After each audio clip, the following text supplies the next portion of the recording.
Em nome do Pai, e do Filho, e do Espírito Santo. Amém. O nosso estudo de hoje da Carta de São Paulo aos Coríntios, capítulo 8. O tesouro precioso que é a palavra de Deus nos coloca em contato com muitas pérolas para iluminar nosso coração, para enriquecer a nossa comunhão com o Senhor. O versículo 1 já nos diz: porém, a ciência incha, a caridade constrói. A ciência, ela tem seu lugar na nossa vida. A ciência tem seu lugar importantíssimo na história da humanidade e da sociedade. A ciência, ela nos ajuda a ter o conhecimento correto, nos ajuda a entendermos mecanismos profundos da própria existência humana, tão necessários para melhor compreendermos a vida, a dinâmica da vida, para melhor progredirmos na vida humana e as relações humanas e assim por diante. Não se trata da questão de fazer um tratado sobre a importância da ciência, mas jamais desprezar a ciência, jamais deixar a ciência como se a ciência fosse algo inimiga de Deus. Eu falo a ciência no sentido mais amplo do conhecimento humano, do conhecimento científico, do conhecimento tecnológico. Toda a ciência, ela é abençoada e iluminada por Deus. Agora, é verdade que é um perigo muito grande o nosso coração se desviar para a ciência, para o conhecimento, e desprezar a ciência sobrenatural, a ciência sublime, que é o conhecimento de Deus e o ser conhecido por Deus. Ela ultrapassa toda e qualquer ciência, ela ultrapassa todo e qualquer conhecimento, porque a ciência pode nos inchar de orgulho, de muitos conhecimentos, de muitas teorias, de muitos fatos, de muitos argumentos, mas o que edifica na verdade é a caridade. O que constrói na verdade é o amor. Toda ciência sem amor, sem caridade, ela se torna vã, inútil, ela cai na vanglória e ela não contribui para o progresso nem da nossa vida, nem da humanidade e nem da sociedade. Por isso, uma atenção importante a darmos a isto. Nós muitas vezes estamos em busca da ciência, do conhecimento, e devemos buscar. Não podemos desprezar o conhecimento, mas sem jamais deixar de relativizar e, ao contrário, priorizar a ciência divina, o conhecimento de Deus e o deixar ser conhecido por Deus. Porque se alguém pensa saber alguma coisa, não conhece nada, como convém conhecer. Mas se alguém ama a Deus, esse é conhecido por Ele. Toda verdadeira ciência nos conduz ao conhecimento do amor de Deus. Toda verdadeira ciência nos conduz a amar a Deus sobre todas as coisas.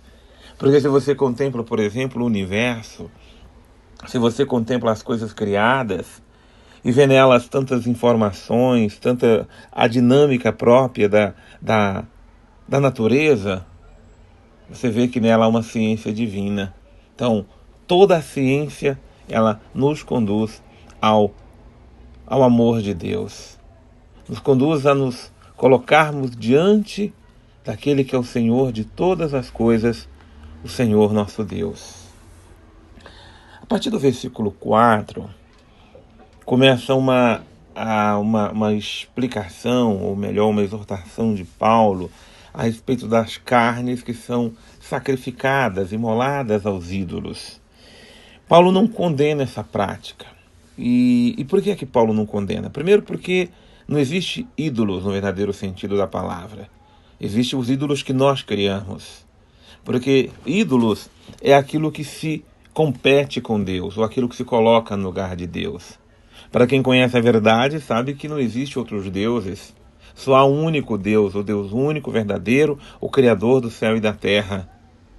O versículo 6 nos dá essa ciência, mas para nós há um só Deus, do Pai, do qual procede todas as coisas, e para o qual existimos. Existe somente um Senhor, Jesus Cristo, porque em todas as coisas existem, nós também existimos nele. Então, é um engano, é uma ilusão, alguém achar, ou como muitos no passado acharam, e no presente e no futuro também acharão, que existem outros deuses. É pura ilusão, fantasia da criação humana. Então, tudo que se oferece a outros deuses, ou pessoas, ou coisas, ou fenômenos que queremos achar que são deuses, na verdade não passam de ilusões da mente humana. Agora, é verdade que todas as culturas antigas cultuaram esses deuses. E há resquícios de deuses falsos nas religiões presentes, na cultura presente. Nós mesmos criamos ídolos para nós. Então o importante é primeiro não ter ídolo, isso que é o mais importante. Não idolatrar nem a nada e nem a ninguém, porque só há um só Deus, um só Senhor, e manter o coração rente no Senhor é o mais importante. Nem o poder do mal é comparado ao poder de Deus. Porque se o diabo é uma força maligna, mas ele não se compara ao poder de Deus. O diabo não é um Deus. Ele não tem nenhuma força, nenhum poder sobre aqueles que estão sobre o domínio de Deus. A força do mal é uma força do mal, mas Deus não é uma força. Deus é o Senhor de todas as coisas, ele domina inclusive as forças do mal.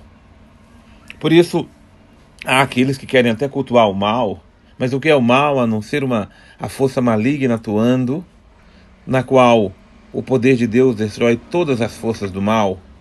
Por isso, nem o mal o nosso coração deve temer. Agora, se do outro lado, a questão principal é a questão daquelas carnes que eram oferecidas, porque depois que se sobravam, terminavam aqueles cultos pagãos e se pegava aquelas carnes que eram oferecidas, sacrificadas, e se vendia nos mercados. As pessoas compravam, e aí alguns ficavam escandalizados, mas nossa, como comer carnes que foram sacrificadas aos ídolos e assim por diante. Na cultura cristã dos dias de hoje, se fala muito de coisas contaminadas. Cuidado, porque isso pode estar contaminado, mas não é o contaminado a contaminação química do elemento ou do alimento, mas é a tal da contaminação espiritual, porque se tal comida foi servida, ela veio de terreiro, ela foi feita por alguém que não é da religião que é a minha, então essa carne é contaminada. Ilusão, ilusão. Quando a palavra de Deus nos diz que até se nós tomarmos veneno nós não morreremos, não é no sentido que agora eu posso tomar veneno e não vai nada acontecer comigo. É no sentido de que mesmo que as pessoas queiram colocar uma força negativa nos alimentos, e aí falam no sentido espiritual, nós que estamos em Deus, nós não podemos ter medo ou simplesmente cultivar essa preocupação que não acontece. Porque a gente não sabe nem quem foi que plantou, quem foi que plantou o arroz que nós comemos, quem foi que colheu, e assim por diante. Nós nem sabemos quem manipulou a carne que nós compramos ali no açougue, e agora vamos ficar com medo de que ela tem um contágio espiritual. Não caímos nessa fantasia, não. Maior é a graça de Deus. O cristão, ele tem que abençoar sua comida todos os dias.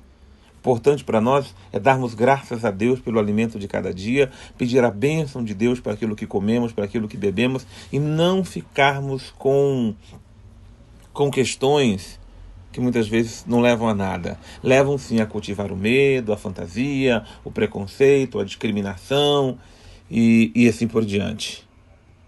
Como diz o versículo 8, não é a comida que nos torna agradáveis a Deus. Comendo não ganhamos nada e não comendo também não perdemos nada. Então, não é por questões de comida que veio de cá ou de lá, de alimento que vem dessa ou daquela procedência, que nós iremos ser mais agradáveis a Deus. O que nos torna agradáveis a Deus é termos nele a nossa confiança e ele ser o único Senhor da nossa vida. Eu não preciso, é claro, causar um escândalo a ninguém, Alguém agora vai querer dizer, porque eu encontrei aquela comida que estava lá na encruzilhada, agora eu vou comer, para dizer que não vai nada. Não, eu não preciso fazer isso também. Pelo que, se a comida serve de ocasião de queda, meu irmão, não vou comer essa carne, essa comida para ser queda para ele, não, a fim de que eu não me torne ocasião de queda para ninguém.